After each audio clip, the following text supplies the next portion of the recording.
তুমি এখন আমাকে এমন এমন কোনো কাজ করতে বাধ্য করো না যেটা আমাকে আর তোমাকে অনেক দূরে সরিয়ে দেবে। প্লিজ। সংকল্প,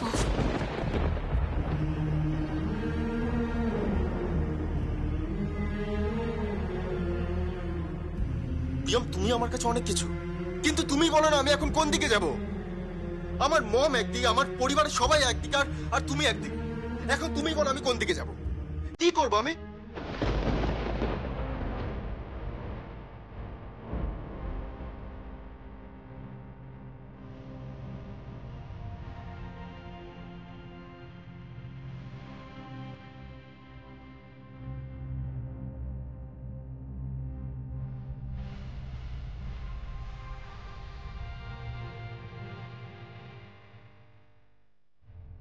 পারবো না। আমি কিছুতেই দিদিকে ছোট করতে পারবো না, পারবো না। আমি দিদির এই লড়াইয়ে আমি ছোট করতে পারবো না। দিদির নতুন লড়াইয়ে আমি কিছুতেই ওকে ছোট করতে পারবো না, যতই মা বাড়িতে বলে থাকুক না কেন আমাকে। আমি পারবো না, পারবো না আমি।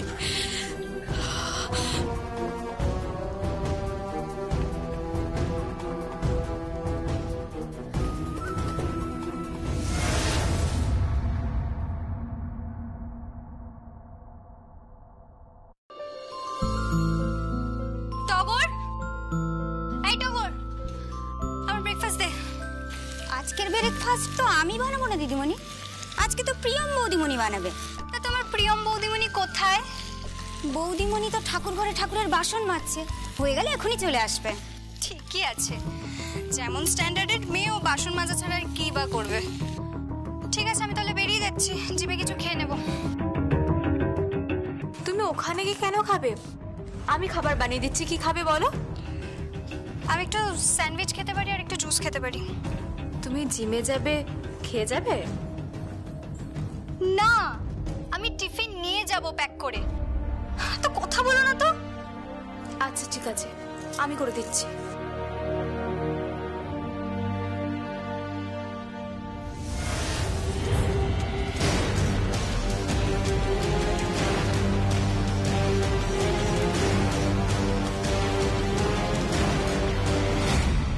মা আপনি? হ্যাঁ আমি। আমার এই পোশাক দেখে অবাক হচ্ছ? দেখো, আমার ছেলে বিয়ে করে ঘরে বউ এনেছে, এখন কিন্তু আমি অনেকগুলো দায়িত্ব থেকে অব্যাহতি চাই। আমি ঠিক বুঝতে পারলাম না। আরে আজকে ব্রেকফাস্ট আমি বানাবো, সমস্ত রান্না বান্না আমি করব, আর এই ঘর সংসারের সব কাজ আমি করব। ওকে? আপনি করবেন সবকিছু? সত্যি? হ্যাঁ। তাহলে চলুন শাশুড়ি বৌমা মিলে সমস্ত রান্না করি। আমার বৌমা কিন্তু এসব করবে না, আমার বৌমা অফিস সামলাবে। মাম্মি, তুমি সব কি বলছো? এই মেয়েটা সামলাবে অফিস? ও কি জানে অফিসের? ওর পড়াশোনা কতদূর? একটা পাতি গ্রাজুয়েট, বসে বসে ফ্যাশন ডিজাইনিং করেছে আর একটু সেলাই করতে পারে। ও চালাবে অফিস? তুমি কি বলছো বলো তো মাম্মি? চুপ কর, তুই যেটা বুঝিস না সেটা নিয়ে কোনো কথা বলবি না। তুমি অফিস সামলাবে, আর আমাদের যে নতুন ইভেন্টটা আসছে, মানে আমাদের কোম্পানির যে ফ্যাশন শোটা হবে, যে র্যাম্পটা হবে, সেটা তুমি অর্গানাইজ করবে। মা আমি এত বড় ইভেন্ট কি করে সামলাবো? আমি এসব কিচ্ছু জানি না। আমি বরঞ্চ ঘরেই থাকি। প্লিজ মা, আমাকে ঘরেই থাকতে দিন। কেন? মডেলিং ওয়ার্ল্ডে তুমি মডেল হতে পারো, তোমার তো বেশ নামও হয়েছে। আমি তো চাইছি তুমি শো স্টপার হও। কি বলছেন কি আপনি? আমি শো স্টপার হব? এটা তুমি কি বলছো মামুনি? ও শো স্টপার হবে মানে? দুদিন মডেলিং করে কেউ শো স্টপার হয়ে যায়? ও ওর কি যোগ্যতা আছে, ও কি জানে মডেলিং ওয়ার্ল্ডের? শিখে নেবে। কি এমন আহামরি কাজ? তুমি এই ইভেন্টটাকে অর্গানাইজ করবে, আর আজ থেকে শিলাই টেক্সটাইলের সব দায়িত্ব তোমার। আর তুমি মডেল হবে ওই প্রোগ্রামের। মা, আমি এত বড় দায়িত্ব নেব কি করে? হ্যাঁ ঠিকই তো, ও এত বড় দায়িত্ব নেবে কি করে? ওর পক্ষে কি সম্ভব নাকি? মাম্মি, মাম্মি তুমি একবার ভাবো, তুমি কি বলছো তুমি বুঝতে পারছো? হ্যাঁ প্রিয়ম, আজ আমি নিজের হাতে তোমাকে সাজিয়ে দেব। তুমি শিলাই টেক্সটাইল সামলাবে, আর আমি শালঙ্কারা ব্যানার্জি সামলাবে এই ঘর সংসার। আমি খুব ক্লান্ত হয়ে গেছি, বুঝতে পেরেছো প্রিয়ম? তাই বলেও শো স্টপার হবে, ও শিলাই টেক্সটাইল সামলাবে? তো তুমি কি বলছো মামুনি? এটা কখনো সম্ভব? দেখো, সব কিছুর জন্য একটা যোগ্যতা লাগে। তুমি শালঙ্কারা ব্যানার্জি, তোমার এত বড় সাম্রাজ্য তুমি তুমি এই মেয়েটার হাতে তুলে দেবে? পুরো কোম্পানিটাকে না ডিস্ট্রয় করে ফেলে। Yes mummy, mummy please please don't do it. আমি সিদ্ধান্ত নিয়েছি, আর সেটাই শেষ সিদ্ধান্ত। আশা করি মেঘনা, সঞ্জিতা, প্রিয়ম, তোমরা সবাই বুঝতে পেরেছো? বুঝতে পেরেছি। অফিসে সব বলা আছে, আমার পিয়ে তোমাকে সব বুঝিয়ে দেবে। আশা করি আমি ভুল মেয়েকে বাড়িতে বউ করে নিয়ে আসিনি। আশা করি সে আমার সেলাই টেক্সটাইল এবং এই পরিবারের দায়িত্ব নিতে পারবে। মম, তুমি তুমি কি বলছো কি? কোর্টে একটা কেস চলছে, যে মেয়েটা দিদির হয়ে কথা বলে যাচ্ছে। ইভেন আমরা এত বোঝানোর পরও কিন্তু ও ওর দিদির হয়ে কথা বলে যাচ্ছে। ওর দিদিকে বোঝালো না যে আমাদের কাউকে যেন কোর্টে না টানে। ও যদি আমাদের কোর্টে টানে তাহলে কিন্তু সেটা আমাদের মান সম্মানের ব্যাপার, আমাদের কোম্পানির গুডউইলের ব্যাপার। সেখানে তুমি দাঁড়িয়ে এই মেয়েটাকে সেলাই টেক্সটাইলের দায়িত্ব দিচ্ছ। ও সেলাই টেক্সটাইল চালাবে? সেলাই টেক্সটাইল কি মুড়ির মোয়া? ও কি জানে ব্যবসার? এইভাবে কি একটা কোম্পানি অপারেট করা সম্ভব? হ্যাঁ, তুই চুপ কর, আমি তো ব্যবসাটা বুঝি, আমি দায়িত্ব দিচ্ছি। শুধু তাই নয়, পুরো ইভেন্টটা ও করবে, ওর দায়িত্ব। আর ও শো স্টপারও হবে। And that is my final decision.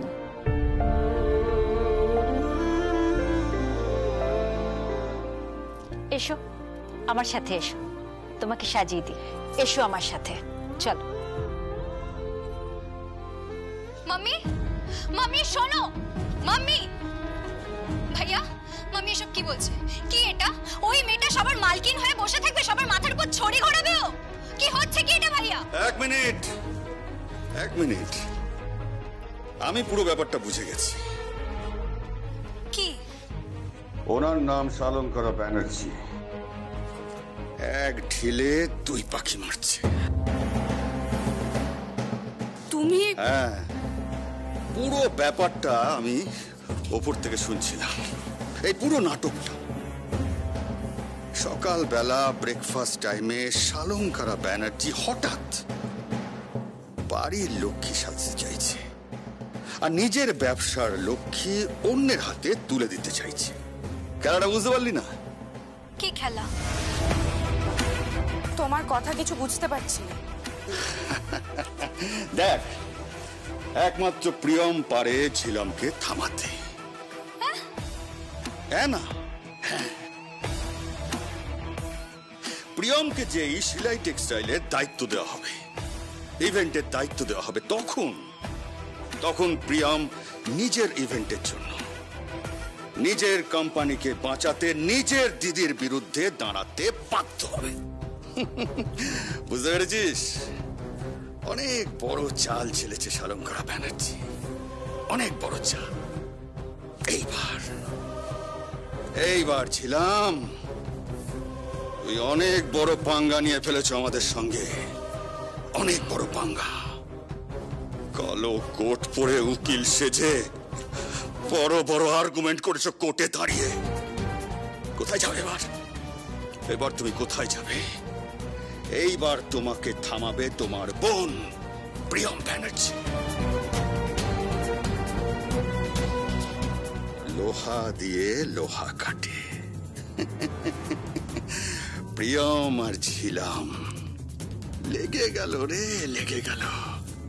ওরে তোরা নারদ নারদ বল, নারদ নারদ, নারদ নারদ, নারদ নারদ।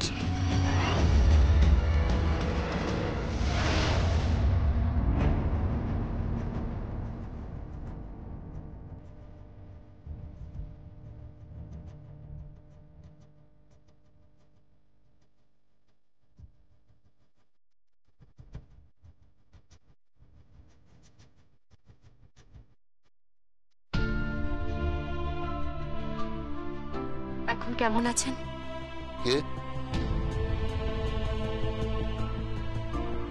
ঝিলাম বিটিয়া।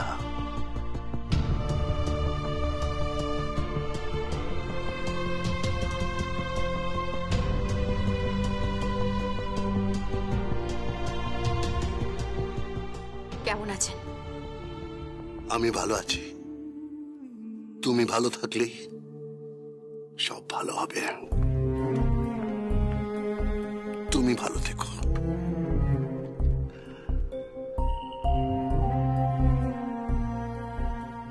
বিটিয়া,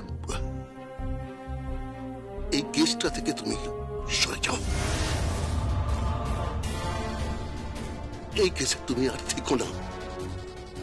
তোমার বোনের শ্বশুর বাড়ির সওয়াল আছে, খুব সেন্সিটিভ আছে। এই ব্যাপারে একবার চিন্তা করে দেখো। তোমার বোনের লাইফের প্রশ্ন আছে। আর আপনার লাইফ? আপনার লাইফের কি? তার কোনো মূল্য নেই। আমার কি আছে? কে আছে? আমার যা আছে, একটা বড় শাড়ির ব্যবসায় আছে, আর সেটা আমি তোমার নামে লিখে দেব। তুমি এই ব্যবসায় চালাবে, আর এমন ভাবে চালাবে যে সিলাই টেক্সটাইলকে তুমি মাটির নিচে পিষে দেবে। খুব ঘমন্ড আছে ওই শালঙ্কারা ব্যানার্জি, বহুত ঘমন্ড আছে। ওনাকে বুঝিয়ে দিও যে ঝিলাম গাঙ্গুলি আরেক বিজনেস টাইকুন আসবে। আমি তোমাকে সমস্ত কিছু লিগালি লিখে দেব। কিন্তু ওসব কথা পরে হবে। না, পরে হবে না, এক্ষুনি হবে। আমি সমস্ত ব্যবস্থা করে নিয়েছি, সমস্ত কিছু আমি তোমার নামে লিখে দিচ্ছি। শালঙ্কারা ব্যানার্জি আর সিলাই টেক্সটাইলকে তুমি এমন শিক্ষা দেবে যে ওরা কোনো ঘমন্ড করতে না পারে। ওই সুভাষ ব্যানার্জি কারাপ্টেড রোগ, সেলাই টেক্সটাইলে কারাপশন ঢুকে গেছে, সব 2 নম্বরই ব্যবসা, ব্ল্যাক মানি ভর্তি, জালিয়াতি হয়ে গেছে। বিটিয়া, আমি যদি জেলেও চলে যাই, আমার যে কোনো পানিশমেন্ট হোক, কিন্তু তুমি আমাকে একটা কথা দাও, একটা কথা দাও।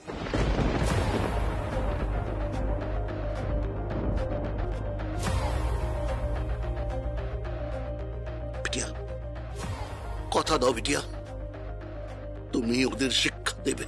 শিক্ষা দেব তো বটেই, কিন্তু তার আগে আমি আপনাকে এখান থেকে রিলিজ করব, বেকসুর খালাস করব আমি আপনাকে। পারবে না, পারবে না। পারবে কি করে? সামনে গেতো মুখার্জি আছে। বাবা, ও গেতো মুখার্জি কোর্টে তোমাকে একেবারে ধুইয়ে দেবে। এত সহজ নয়। এই উকিলের পোশাক যখন পড়েছি তখন উনি যে ভাষায় কথা বলবেন, আমি যে ভাষায় কথা বলবো, দুটো এক হতে হবে। সেটা আইনের ভাষা। আইনটা ওনারও তৈরি নয়, আর আইনটা আমারও তৈরি নয়, তাই লড়াইটা জমে যাবে। উনি খুব ভালো করেই বুঝে গেছেন যে আমি এত সহজে ছাড়বো না।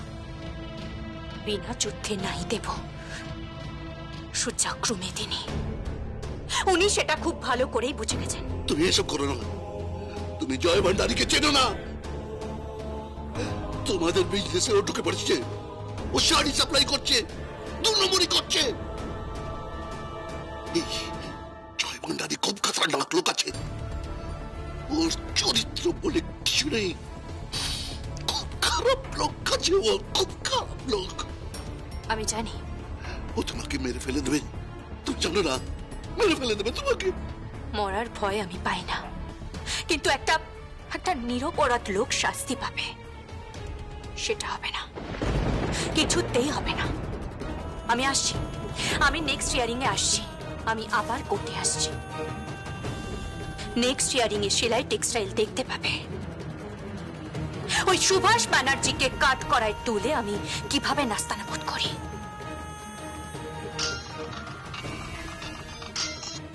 হ্যালো, কে বলছেন?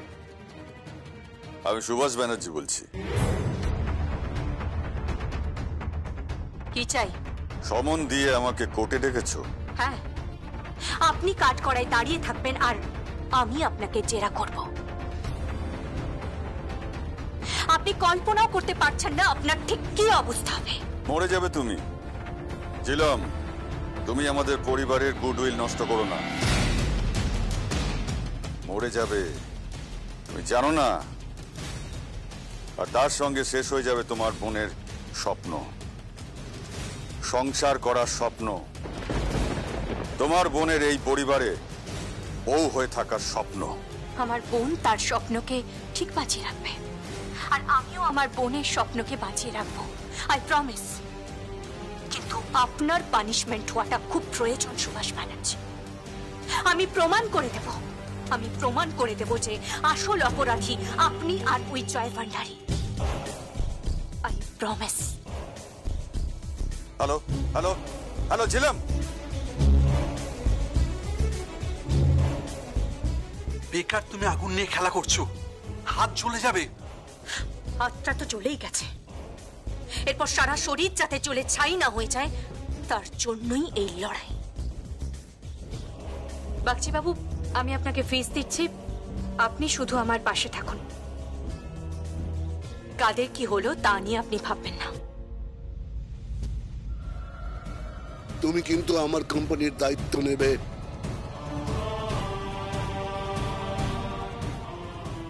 নেব, ঠিক নেব।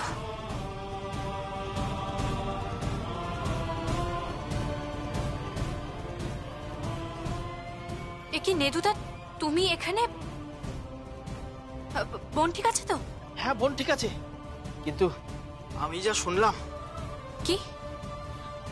খুব ভয়ের ব্যাপার গো ঝিলম দিদিমণি। কি হয়েছে? প্রিয়ম দিদিমণিকে ওই সেলাই টেক্সটাইলের দায়িত্ব দিচ্ছে শালঙ্কারা ম্যাডাম।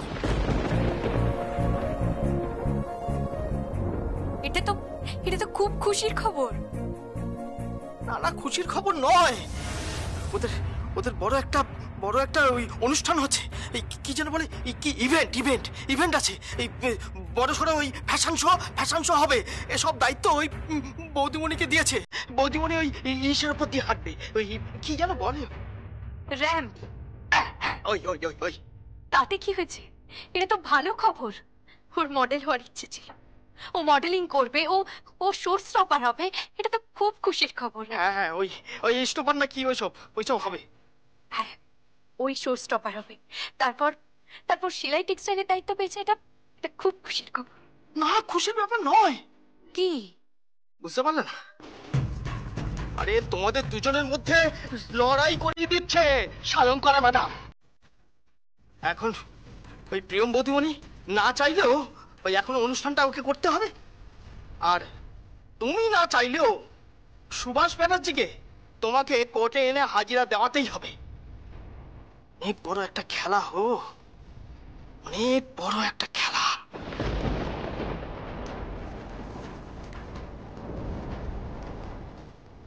বোন কোথায়? প্রিয়মতিমণিকে তো এখন সাজানো হচ্ছে ওই কোম্পানিতে পাঠানোর জন্য। কোর্টে কি জিতবে? ঘরেই তো হেরে বসে আছে। বোনের কাছে দিদিকে তো হারতেই হয়। স্নেহ তো নিম্নগামী না?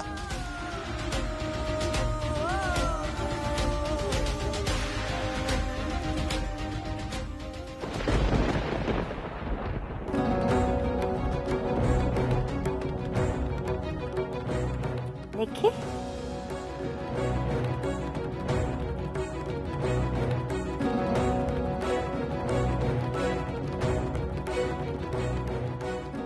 বাহ, সুন্দর লাগছে। এবার তুমি অফিস যাবার জন্য তৈরি, শালঙ্কারা ব্যানার্জির চেয়ারে বসার জন্য তৈরি, শিলাই টেক্সটাইলকে শাসন করার জন্য তৈরি, আর নতুন ইভেন্টটাকে এক্সিকিউট করার জন্যও তৈরি। I wish you all the best. মামুনি, মামুনি, কে? তুমি ব্রেকফাস্ট বানিয়ে এসেছো, আমি নিয়ে এলাম, এনো। বসো।